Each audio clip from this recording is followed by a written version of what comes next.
I know it's been a while. It's been one thing after another on here. Vacation, lots of work, laryngitis. Still getting over the laryngitis part. But I'm back, and I'm going to try to do my best to get back into some more regular content drops for you guys. Trying to figure out what I wanted to talk about today because so much has happened. But I think the thing I want to focus on today is my initial impressions of Zelda Tears of the Kingdom. And I'm not that far in.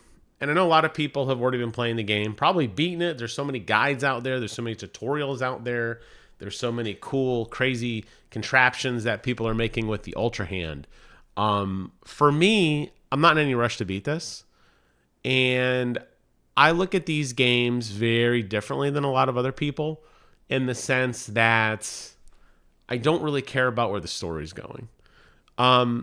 Yes, I think if you look historically across all of the Zelda games, the actual story itself has never really wowed me. It's always been more about the journey than it has been about the destination.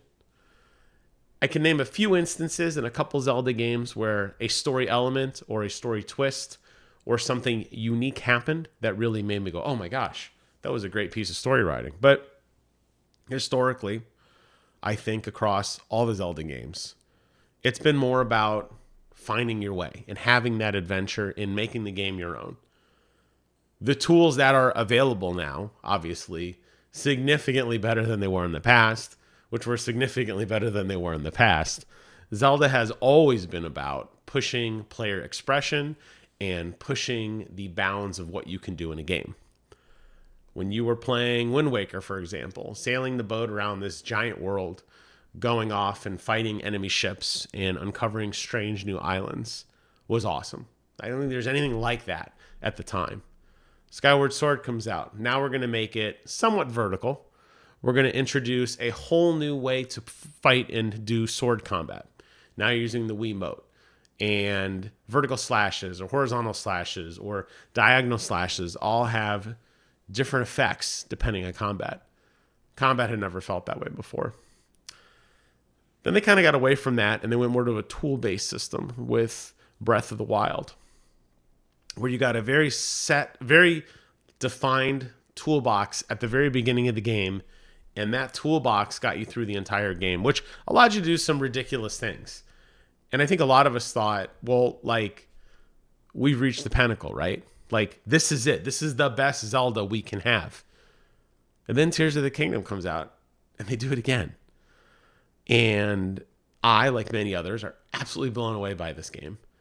I don't know what other games are coming out in 2023. And I have to really honestly think about what games have come out so far in 2023. But I don't see how, in what universe, this game can be triumphed. I don't think it can. I think this is the game of the year. It's my game of the year, and I've only played 4 hours of it.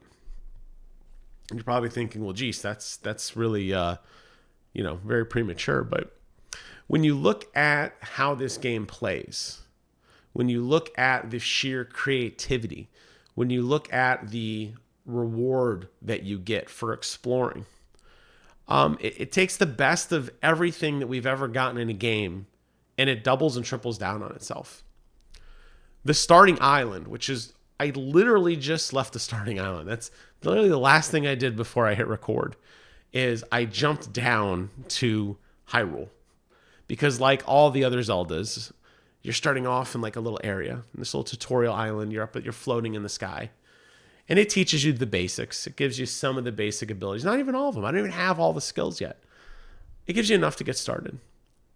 But just in the few things that it gives you, it rewards you so much with creativity in such a way that makes you satisfied for doing something. It's not so much about just getting to a dungeon. It's how you got to the dungeon.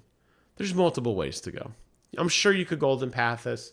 I'm sure there's people who are going to beat this game in like 6 minutes, speed run it, Golden Path, whatever. The reality is, it's so fun to just take your time and look around. And I'm not talking about the graphics, because the graphics are horrible. They really are. The draw distance sucks. It struggles at sometimes, I would guess, between 720p and 1080p. The anti-aliasing is non-existent. A lot of jaggies, lots of popping. But when you're playing the game with the tools they give you, all that vanishes. It really does. It is jarring initially coming from Call of Duty running at 120 frames per second in high definition and HDR, right?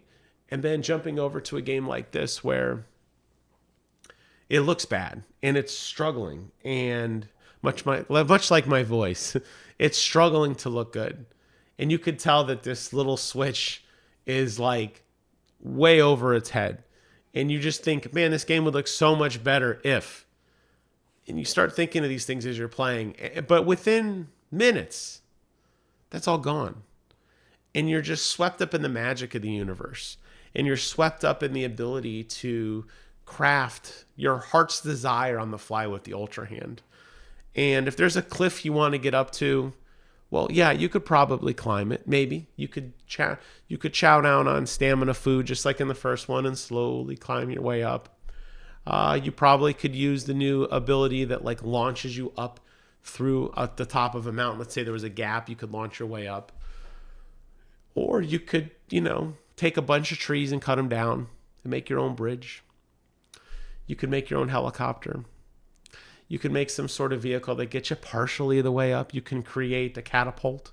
You could do something that causes an object to fall down from the mountain, then stand on it and rewind time and ride it back up. And the list goes on and on and on. And these are just things that you're going to just have fun with in the world.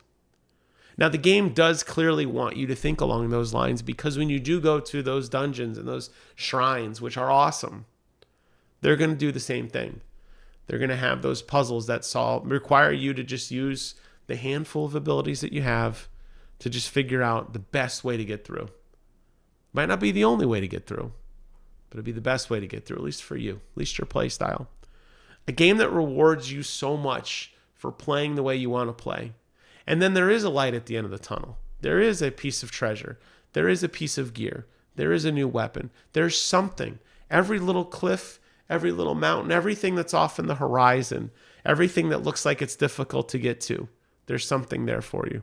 Whether it's a Korok seed, whether it's an NPC giving you a quest, whether it's a rare piece of gear, whether it's an item that'll help you in your journey. All these things are out there for the taking.